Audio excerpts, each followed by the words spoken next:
livro de Efésios, carta de Paulo aos Efésios, na verdade, carta de Paulo aos Efésios, o capítulo 2, a partir do versículo 8, versículos muito conhecidos da palavra do Senhor. 2:8. Amém? Vamos ler até o 10. Diz assim a palavra do nosso Deus: porque pela graça sois salvos, por meio da fé, e isso não vem de vós, é dom de Deus, não vem das obras, para que ninguém se glorie, porque somos feitura sua, criados em Cristo Jesus para as boas obras, as quais Deus preparou para que andássemos nela. Amém? Amém.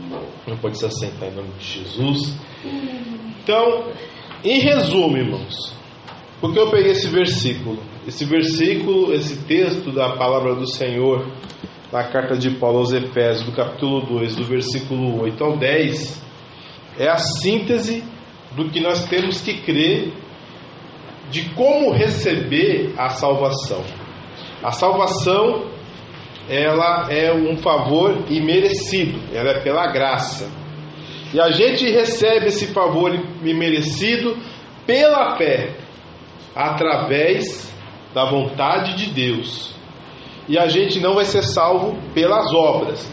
Porém, aqueles que pela fé são salvos, eles vão ser feitos conforme a imagem de Jesus Cristo, para andar nas boas obras. O salvo não pode viver no pecado, porque como está em 1 João, o capítulo 3, versículo 8, se eu não me engano, que diz assim: aquele que vive no pecado é do diabo. Então não tem jeito, né? Não tem, eu sou de Deus, mas, meu Deus do céu, né? Vive no pecado, não é de Deus, né? Não pode ser de Deus, porque o servo de Deus é salvo para andar nas boas obras ao qual Deus preparou. Não é para andar em bebedice, em cachaça, em adultério, em vícios, na mentira, não. Então, esse é o resumo do como nós somos salvos. Essa é a mensagem que nós temos que dar para os que não conhecem o Evangelho de Jesus Cristo, que a salvação dele é pela graça. Jesus morreu na cruz, e se ele crê que a morte de Jesus Cristo é o substitutivo perfeito para os pecados dele, ele é salvo, porque foi um favor imerecido da parte de Deus, que ele deu o seu próprio Filho, para que todo aquele que nele crê não pereça, mas tenha vida eterna. Aleluia. Isso é o Evangelho. Essa é a palavra da salvação. Para a gente ser um pouquinho mais chato, assim, mais rebuscado, a doutrina é chamada de soteriologia. Quem nasce em Salvador é o quê? Soteropolitano, porque é de salvação, né? Então, o politano é cidadão, né? E o sotério é de Salvador. Então, é um cidadão de Salvador, soteropolitano. Então, a doutrina da salvação é sobre soteriologia. Então a gente vai entender sobre ela. Na minha opinião, existe 3 doutrinas de salvação que a gente pode dizer que tem base bíblica. Umas mais, outras menos. Umas põem em dúvida algumas coisas, outras põem em dúvida outra. E há algumas de salvação que não dá para aceitar. Por exemplo, a teologia liberal diz que todas as pessoas serão salvas, até o diabo. No último tempo, até o diabo vai ser salvo. Que Deus não é maldoso, manda ninguém para o inferno. É baseado na Bíblia isso? Não é. É simplesmente o achismo dele. Não, Deus é amor, então Deus não pode mandar ninguém para o inferno. Então, por achismo, eles creem que a salvação vai ser para todas as pessoas, é uma salvação universal. Existe também a soteriologia das seitas, ao qual diz que só pode ser salvo quem faz parte da seita em si, né? Também não dá para aceitar esse tipo de de doutrina, né? Porque nenhuma religião salva. A salvação é pela graça por meio da fé.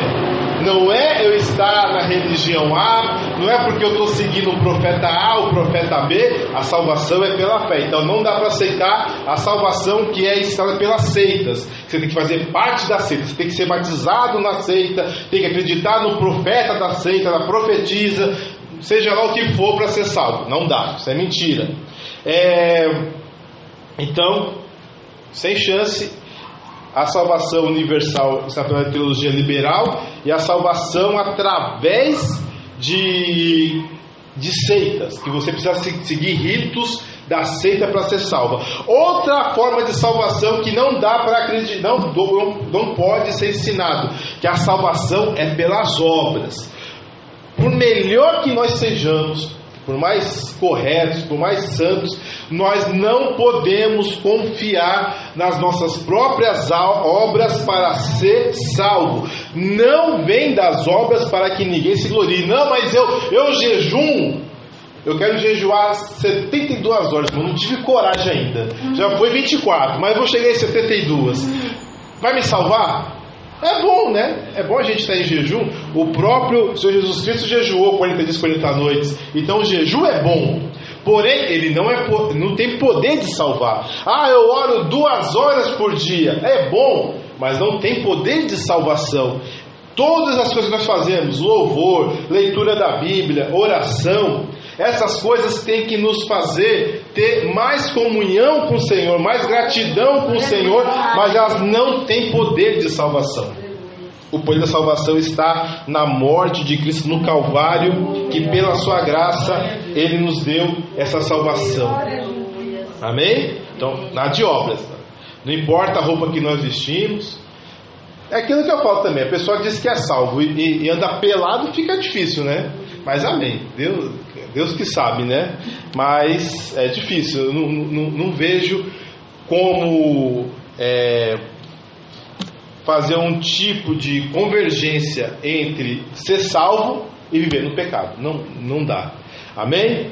Então, existe 2 formas de nós acreditarmos como Deus vem trazer essa salvação para nós, para que a nossa fé seja preservada.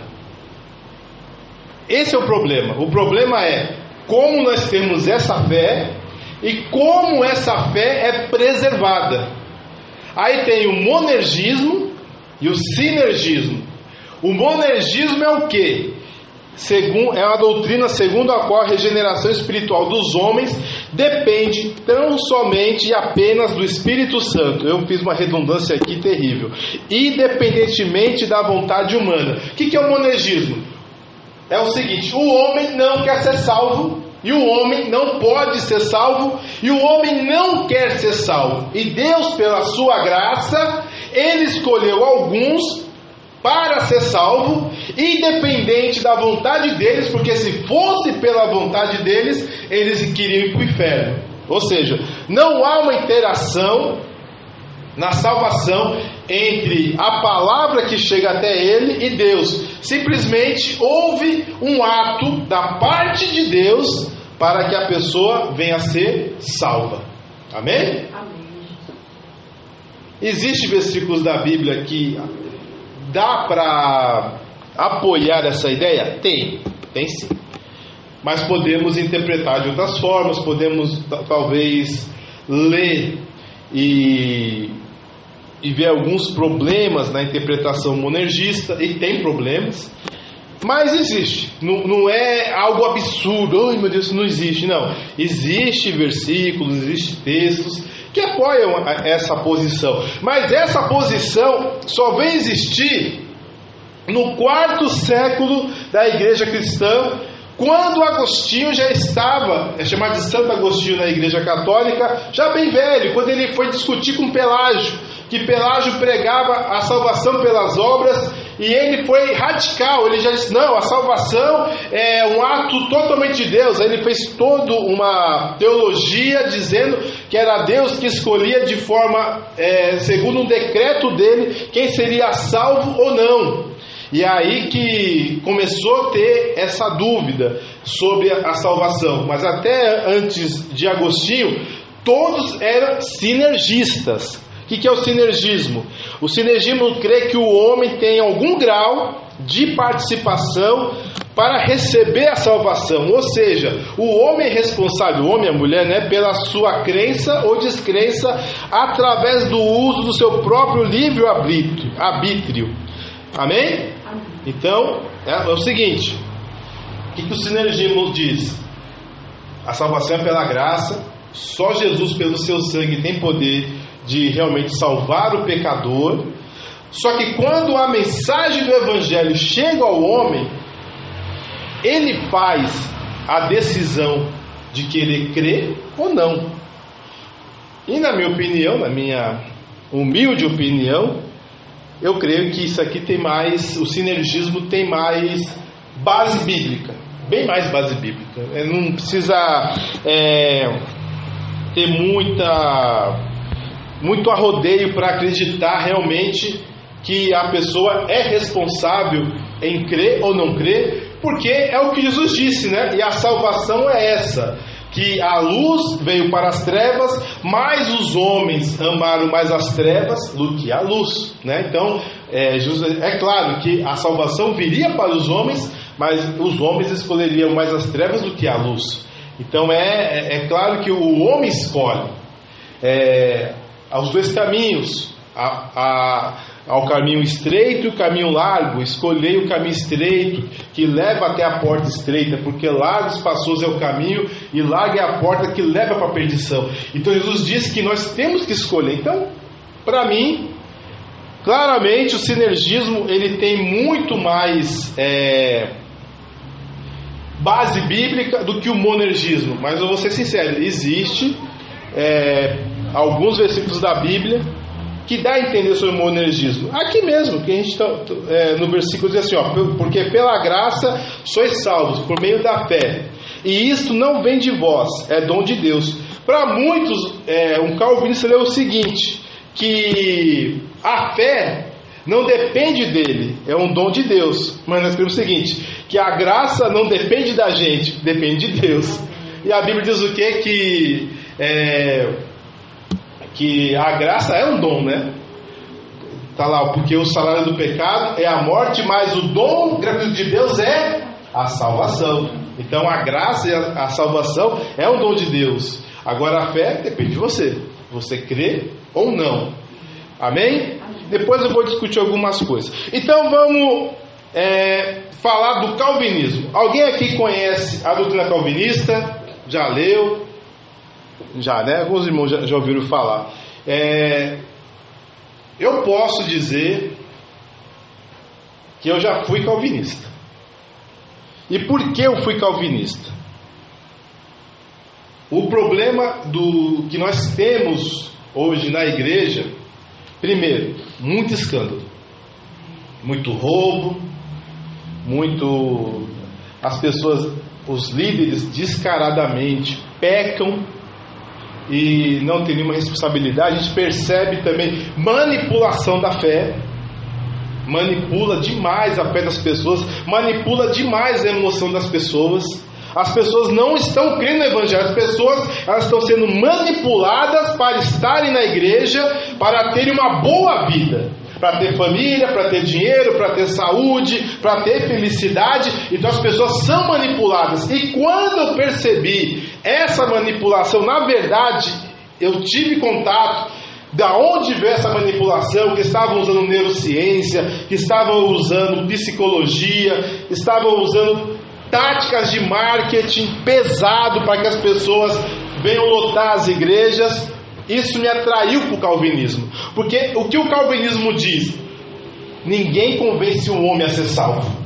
A salvação vem unicamente de Deus. Então essa parte do emocionalismo, música bonita, teto preto, parede preta, música que emociona as pessoas, aquela pregação que te convence que vai ser mil maravilhas se você entrar para a igreja, aquilo eu vi que era uma grande de uma mentira.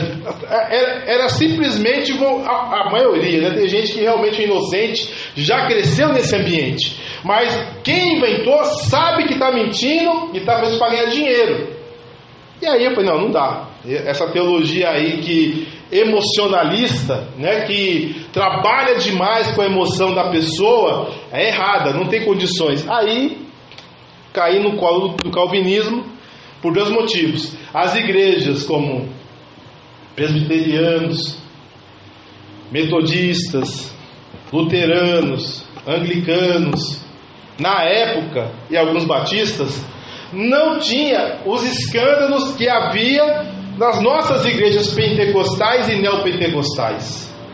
Mas hoje a gente sabe que essas igrejas, pelo amor de Deus, né? É bispa lésbica, é bispo transgênero, é bispo comunista. Então assim, não dá, né? Então assim, mas na época a gente não sabia, né?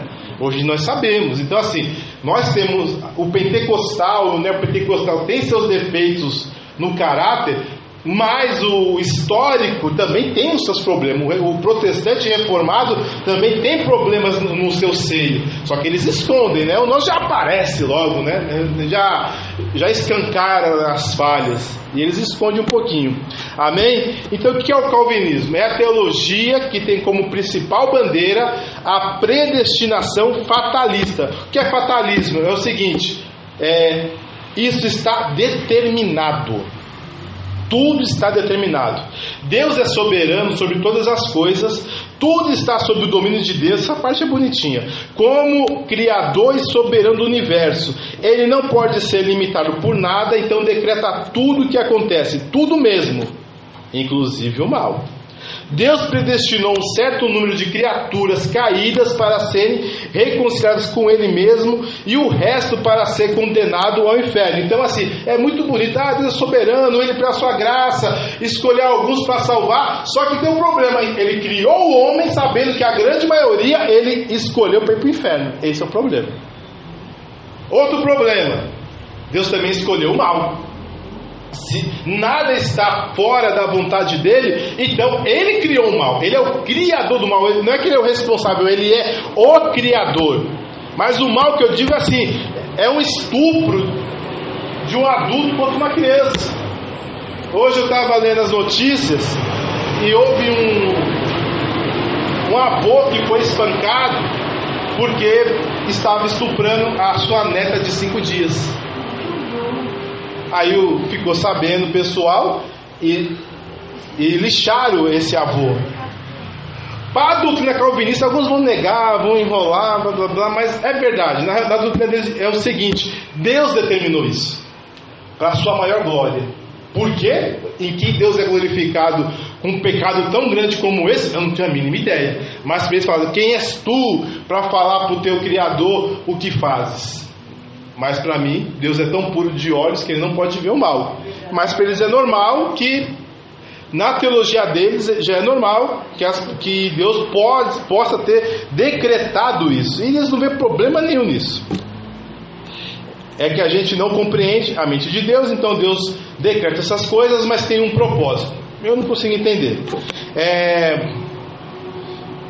O que acontece? Isso mesmo antes, essa escolha de quem vai para o inferno e para o céu acontece mesmo antes das pessoas nascerem ou pecarem.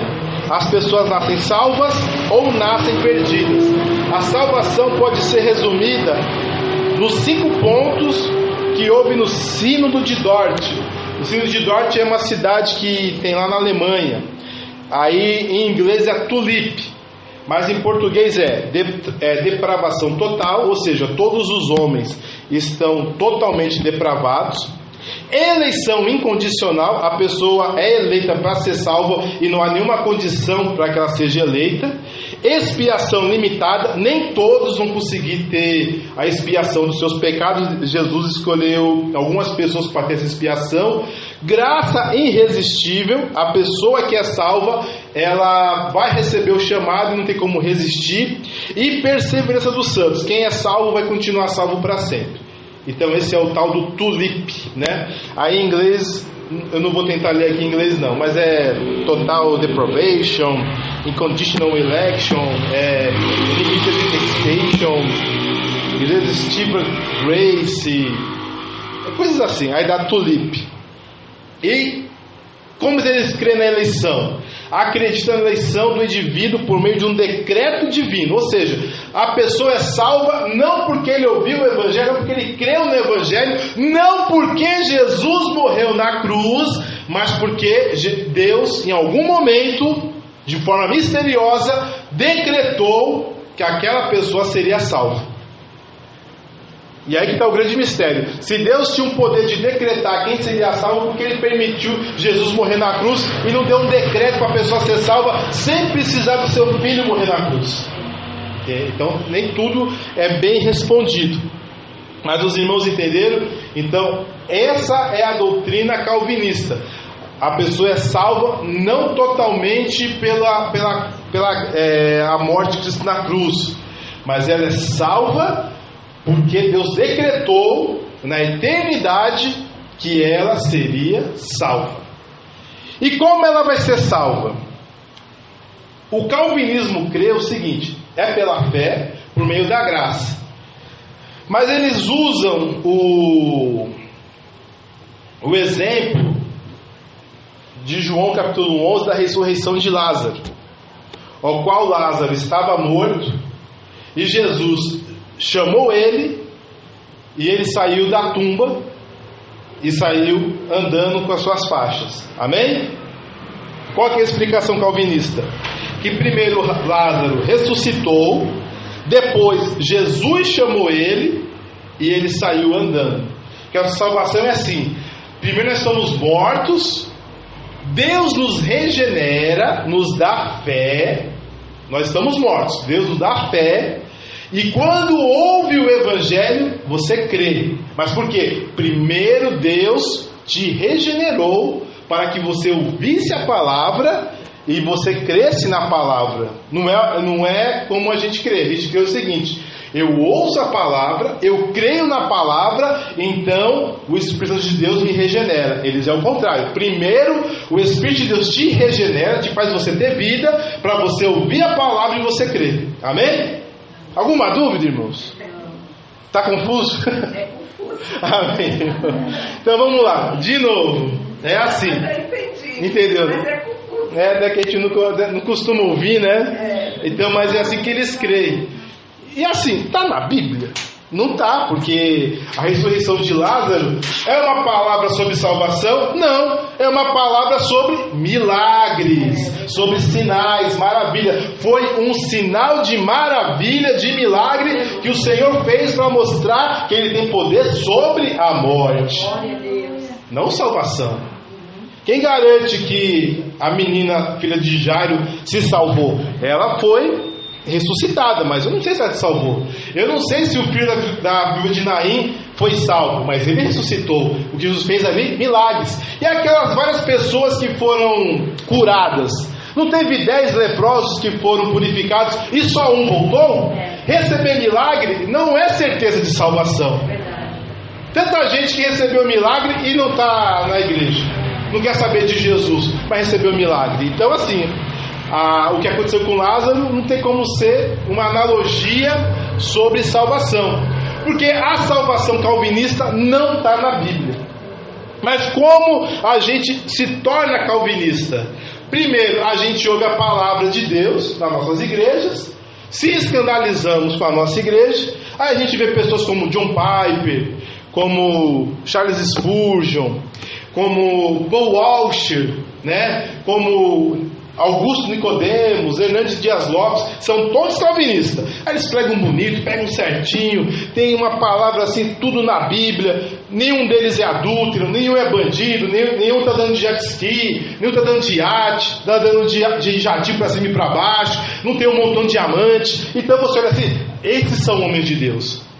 Eu vou ouvir essas pessoas, porque no nosso lado só fala de poder, só fala de prosperidade, receba isso, receba aquilo, mas em compensação o bolso está cheio dele, né? O meu está vazio. Então assim, aí a gente se escandaliza e acaba indo para esse lado. Mas eles têm os problemas deles também. Porque já pensou chegar com um pecador e falar assim: olha, Jesus morreu na cruz, mas eu não sei se é pelos seus pecados, porque a graça é para alguns, a expiação é limitada. Mas mesmo assim você quer aceitar Jesus, mas você só vai aceitar se Deus decretou lá na eternidade se é para você aceitar ou não. Então a palavra fica confuso, né? Quem vai acreditar num negócio desse? E eles não têm coragem de falar, eles têm medo quando eles pregam, não, pecador, saiba que Jesus morreu na cruz por você na cruz, se você crê, você vai ser salvo. Mas ele não tem coragem de falar assim: olha, eu não sei, de repente Deus decretou que você vai para o inferno, né? Você vai queimar no mármore do inferno a vida toda, né? Mas eles têm evangelizar alguma coisa? Muito pouco. Entendi. Muito pouco, eles são mais pescador de aquário. Então eles ganham mais assim, pelo exemplo, pela boa teologia deles, por não ter escândalo nas igrejas deles, né? Então, mais ou menos assim. Mas todas essas pessoas que a gente conhece, a maioria se converteu. Tem também o Franklin Ferreira. Franklin Ferreira era um pastor, acho que até da Assembleia, e hoje ele é calvinista. Por quê? Por causa que os caras têm um bom argumento. Que eu estou falando, não estou tendo um debate. Se eu tiver um debate com eles aqui, vai ser uma discussão interminável, entendeu? Existe bons argumentos. Depois eu vou até falar disso. Mas na hora de pregar, ninguém vai falar: olha, eu estou pregando para você, mas eu não sei se Jesus vai te salvar ou não, porque eu não sei se Deus decretou a sua salvação. Talvez você é um dos bilhões que vai para o inferno, né? Entendeu? Então é difícil. Então esse é o problema do calvinismo, e essa é a doutrina calvinista. A salvação é um decreto de Deus, ao qual ele regenera o que vai ser salvo, para que quando ele ouvir a palavra, ele venha a crer. E Deus vai dar poder para ele perseverar nessa fé. Ele não perde a salvação. Pode viver no pecado que for, a salvação é incondicional, a eleição é incondicional. É complicado também, né? Complicado. Vai viver no pecado e vai para o céu? É difícil. Alguns dizem que é prova que ele não foi salvo. Vamos também ser sinceros. Tem muito calvinista que diz assim, que uma pessoa que vive no pecado é prova que ele não foi salvo, pelo menos naquele momento. Amém? Agora vamos para o nosso campo. Arminiano.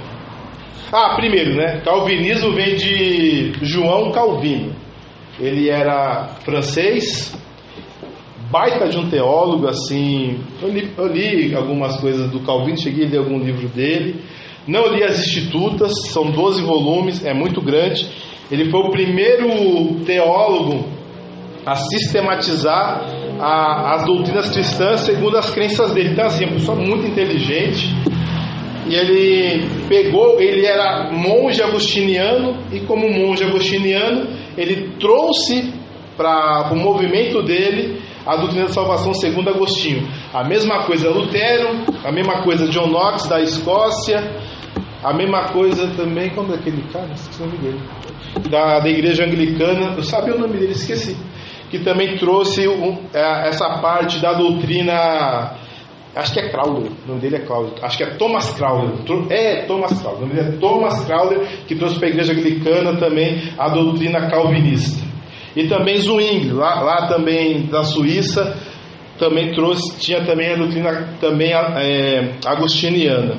Agora vamos para o nosso mundinho, arminiano. Vem de Jacó Armínio. Ele era holandês e ele discordou do pensamento de Calvino e fez uma teologia sistemática, mudando, divergindo do calvinismo. Então o que é o arminianismo? O arminianismo divergiu do calvinismo, argumentando que os benefícios da graça são oferecidos a todos, ou seja, Jesus não morreu por alguns, ele morreu por todos, em oposição ao princípio calvinista da condenação predestinada. Ou seja, não, eles creem o seguinte: Deus não escolheu alguns para ir para o inferno ou para o céu, não. Deus quer que todos sejam salvos. Isso está na palavra de Deus? Tá? Tem certeza? Tá sim, não está na palavra de Deus. Tá sim, está na palavra de Deus. Deus quer que todos sejam salvos. Tá. Deixa eu ver se eu acho aqui para os irmãos. Acho que é 1 Timóteo. Desculpe, irmãos, eu não quero provocar, não. Misericórdia. Não quero provocar ninguém, não, que eu achei errado isso. 1 Timóteo, capítulo 2, versículo 4. Diz assim: de 3 fala que Deus é o nosso Salvador, que quer que todos os homens se salvem e venham ao conhecimento da verdade. Então o que Deus quer? Que todos se salvem. Então não é alguns. Então, se eu falar que alguns Deus decretou para ir para o inferno, eu estou falando que Deus é mentiroso. Não é verdade? Esse é o problema. Então aí que Armínio falou: não, a graça é para todos, certo? Mas o que ele fala? A ênfase da teologia arminiana gira em torno da presciência divina, ou seja, do pré-conhecimento de Deus de todas as coisas. Não é que Deus decretou que vai para o inferno, que vai para o céu, mas ele sabia quem iria crer e quem não iria crer. Olha, para mim é mais óbvio, amém, irmãos? Eu acho bem mais óbvio o que o Armínio falou. E a responsabilidade, o livre-arbítrio do indivíduo e o poder da graça capacitadora de Deus. Ou seja, o que ele baseia? A salvação vem pela fé e pela graça, mas Deus sabia de antemão os que iriam crer, os que não iriam crer. Não é que ele, pela vontade dele, olha, quer saber? O Marcelo é muito gordinho, anda corcundo, eu vou mandar ele para o inferno, eu vou salvar o outro que é mais bonito, mais magrinho, mais esbelto, né? Não é assim. Simplesmente ele sabia os que iriam crer e os que não iriam crer. Amém? Então vamos lá. Como que é a eleição dos salvos no arminianismo? Acredita também na eleição do indivíduo por meio de um decreto que antevê a fé do fiel, elegendo-o na eternidade. Então a diferença é pouca entre o arminianismo e o calvinismo. Ele também crê que Deus escolheu alguns para a salvação, mas não segundo o que Deus decretou que seria salvo ou não, mas pelo conhecimento de Deus. Por Deus saber quem seria salvo ou não, ele já decretou aqueles salvos, mas não que ele decretou assim por mera vontade. Assim, não quero saber, vou te mandar para o inferno. Não. Deus simplesmente, ele sabia quem ia crer ou não, e aqueles que ele sabia o que ia crer, ele decretou a salvação deles. Não está na Bíblia isso. E tem o livre-arbítrio também, não tem aquela parte? Tem, então, eles creem no livre-arbítrio. Só que eles creem na presciência de Deus. O arminianismo crê na presciência de Deus para a salvação, mas ele tira de Deus o fardo de Deus ser tão mal assim, né? De decretar bilhões de pessoas para o inferno e meia dúzia de gato pingado para ir para o céu, né? Isso aí não dá, né? Isso é tão sério. Os irmãos já ouviram falar de um homem chamado... Qual é o nome dele? William Carey. Ele era calvinista. Ele foi o primeiro... ele foi um dos primeiros a voltar a fazer missões, a igreja evangélica a fazer missões, a igreja protestante. Porque quem fazia missão era a igreja católica, né? Com os jesuítas, o padre Anchieta, o padre Manuel de Nóbrega. Esse pessoal fazia missão. Eles vinham aqui para o meio dos índios aqui. São Paulo começou numa evangelização, né? Não vou contar a evangelização de São Paulo, por mais que eu sei, tá bom? Mas não vou contar. Mas o protestante, o calvinista, o luterano, o zwinglenista, o presbiteriano, eles não evangelizavam. Simplesmente não evangelizavam. Aí o William Carey, ele lê na palavra de Deus, ele leu, eu acho que Romanos 10, diz assim: como crerão se não ouvirem? E como ouvirão se não tem quem pregue? E como pregarão se não forem enviados? Aí ele perguntou para o professor de teologia dele: por que a gente não prega para os pagãos? Aí falou assim o professor dele: se Deus quiser, Deus salva os pagãos na hora que quiser, e não depende de mim nem de você. Aquilo doeu o coração dele. Ele saiu da igreja que ele fazia parte, entrou numa outra igreja, ao qual apoiou ele, só que só teve dinheiro o suficiente para pagar a passagem de ida dele e dos filhos para pregar na Birmânia. Hoje o que é Birmânia hoje mesmo? É Mianmar. Antigamente chamava Birmânia. E lá ele pregou a palavra, morreu os filhos, morreu a esposa, mas ele pregou a palavra lá. É difícil, né? Mas ele pregou e ganhou muitas almas. Mas foi o primeiro. Mas você vê como é complicado a teologia calvinista. Eles não creem na evangelização. E como tem igreja calvinista hoje em dia? Por causa da gente, né? Porque a gente prega e vai pra lá, né? Se não tivesse igreja pentecostal, não tinha igreja calvinista. Porque a gente evangeliza, a gente vai pra rua, a gente vai pro rádio, vai pra TV, fala pro parente, faz culto ar livre, né? Faz tudo, aí ganha alma pra Jesus, aí o pastor faz uma cagada, aí o sujeito vai para a igreja calvinista, né? Porque tem menos cagada, só por causa disso. Amém, irmãos? Então, o arminianismo é baseado na presciência de Deus. Amém? Agora, a outra teologia que eu creio, que para mim, antigamente eu via como herética, e hoje eu estou mais inclinado para ela. A teologia wesleyana.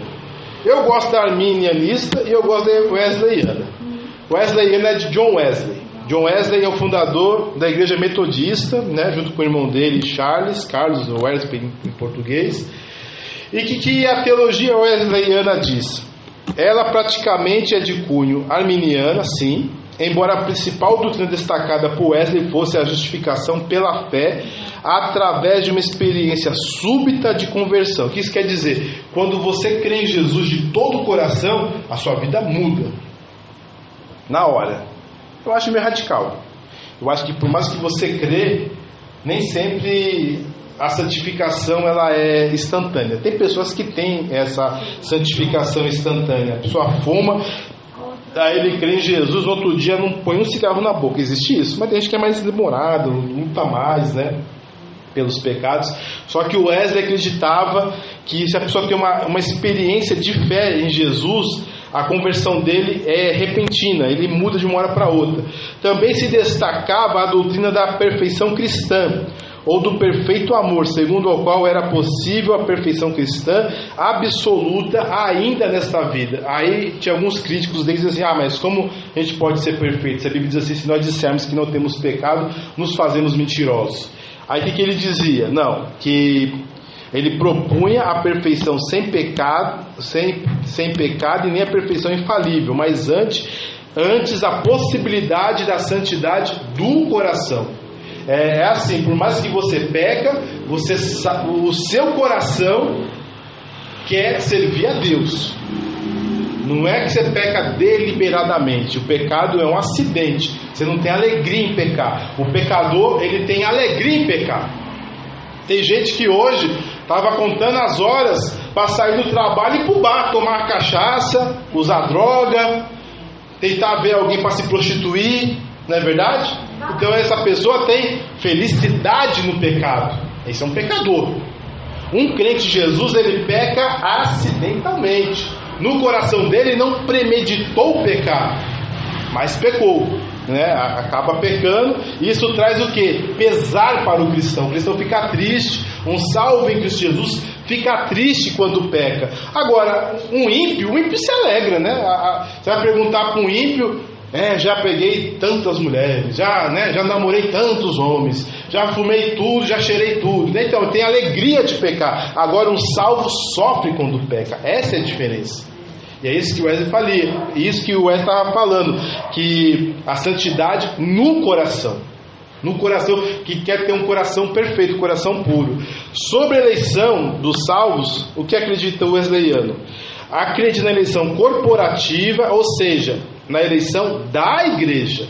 Deus decretou ter uma igreja, um povo, mas quem entra nela, entra se aceitar o convite de Jesus, como está em João, capítulo 1, versículo 12.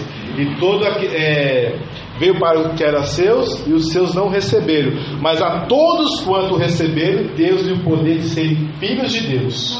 Amém? E aí, aonde fica a problemática? Depois eu vou nela. Alguma dúvida? O wesleyanismo, a doutrina wesleyana tem o que eu achava ela meio herética na época, por causa disso. Porque eu estava muito calvinista, né? É que ela acredita que a sua salvação não é perfeita. Você Você pode crer de todo o coração, mas em algum momento você perder essa fé e depois retomar até essa fé. Aí eu achava algo assim meio herético, né? Eu acreditava assim, que se você crê em Jesus, você não perde essa salvação, você não perde esse desejo de crer em Jesus.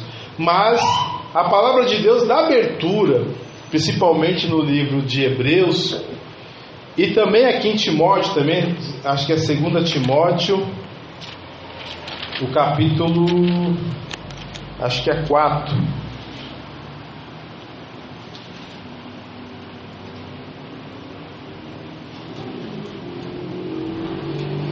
2 Timóteo,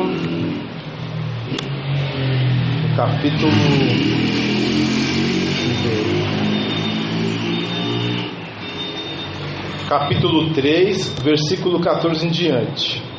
2 Timóteo 3, 14 em diante.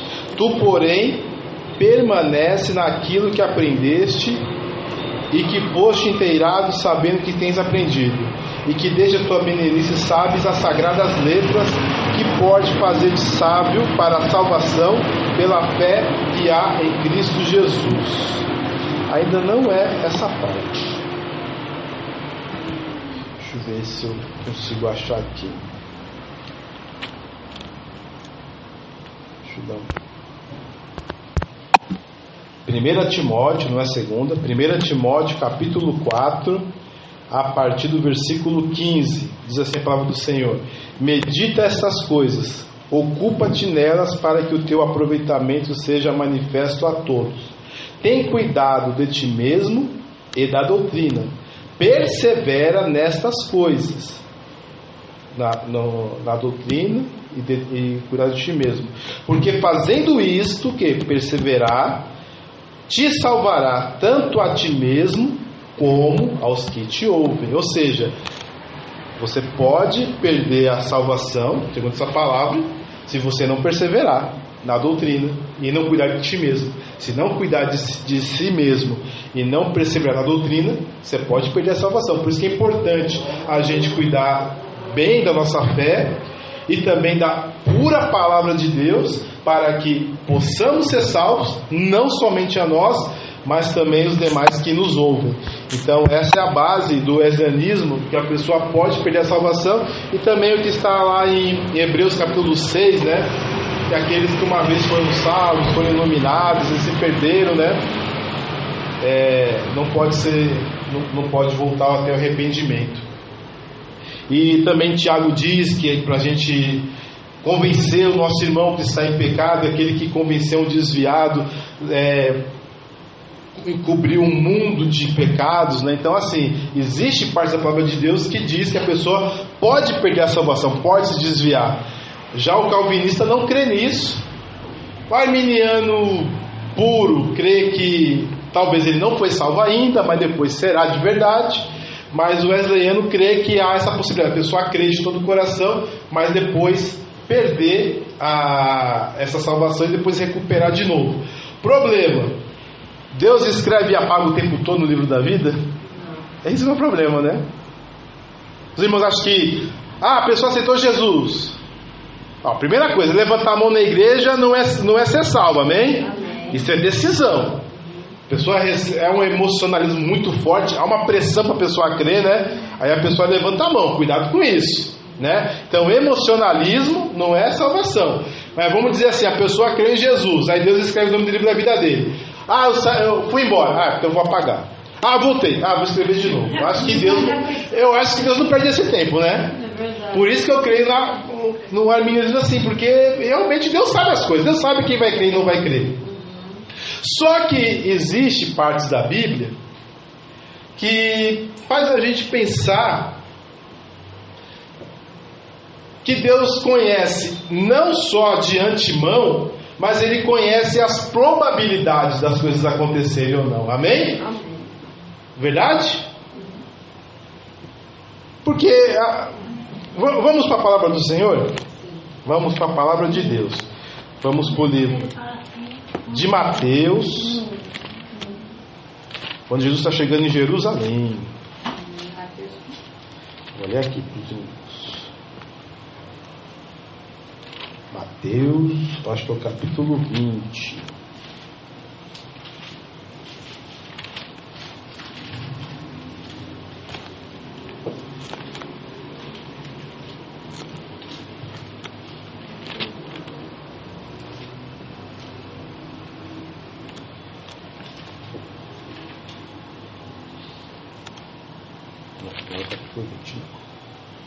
Então, próxima vez. O capítulo 23, o versículo 37. 23? Mateus, capítulo 23, versículo 37. Diz assim a palavra do Senhor: Jerusalém, Jerusalém, que mata os profetas e apedreja os que te são enviados. Quantas vezes quis eu ajuntar os teus filhos, como a galinha ajunta os seus pintinhos debaixo das asas, e tu não quiseste. Eis que a vossa casa vai ficar-vos deserta. Amém? Então, aqui já mostra que Jesus, ele queria salvar a Jerusalém que matava os profetas, mas eles não quiseram. Amém? Mas também tem mais uma ainda de Mateus. É Mateus, o capítulo 11, o versículo 20. Então começou ele a lançar em rosto as cidades onde se operou a maior parte dos seus prodígios, e não se haverem arrependido, dizendo: ai de ti, Corazim, ai de ti de Betsaida, porque se em Tiro e em Sidom fossem feitos os prodígios que em vós se fizeram, há muito que se teriam arrependido com saco e com cisa. Por isso eu vos digo que haverá menos rigor para Tiro e Sidom no dia do juízo do que para vós. E tu, Cafarnaum, que te ergues até os céus, será abatida até os infernos. Porque se em Sodoma tivessem feitos os prodígios que em ti se operaram, teriam permanecido até hoje.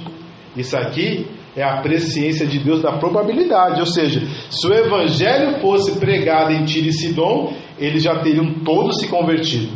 Se o evangelho fosse pregado em Sodoma e Gomorra, até hoje, Sodoma e Gomorra nos tempos de Jesus estaria existindo. E também tem aquela parte que Davi, ele salva a cidade de Keila, ele fica lá, aí falam que Saul estava vindo, aí Davi se preocupou: será que essa cidade que eu salvei vai me entregar na mão de Saul? Aí Davi consultou a Deus através do sacerdote, aí falou assim: Saul está vindo? Deus falou: está. Os moradores de Keila irão me entregar? Ele falou: irão. O que Davi fez? Foi embora. Mas Deus sabia de antemão qual que era a probabilidade de Davi ficar ali. Então, o que acontece? Deus, além de saber as coisas por antemão, Ele tem o poder de saber qual que é a consequência da nossa escolha. Amém? Aqui está falando da onipotência, onisciência. Isso. Mas assim, essa onisciência de Deus não é só saber as coisas de antemão, mas é também o poder de saber a consequência da nossa escolha. Deus sabe a consequência. Se escolhêssemos um caminho, teríamos uma vida assim, assim, assado. Se escolhêssemos um outro caminho, seria assim, assim, assado. Eu lembro que minha esposa me contou um sonho que, se ela tivesse tomado uma decisão diferente alguns anos atrás, ela estaria solteira até hoje. Né? Teve 3, uma ela seria mendigo, né? A outra ela seria solteira até hoje, seria cativa, e a que ela escolheu fez ela casar e ter filho, graças a Deus, né? Amém. Então Deus sabe de antemão as nossas escolhas. Amém? Ainda faltou coisa, irmãos. Faltou, vai ficar para depois, senão eu vou tomar muita coisa. Amém, irmãos? A próxima eu falo, amém, irmãos?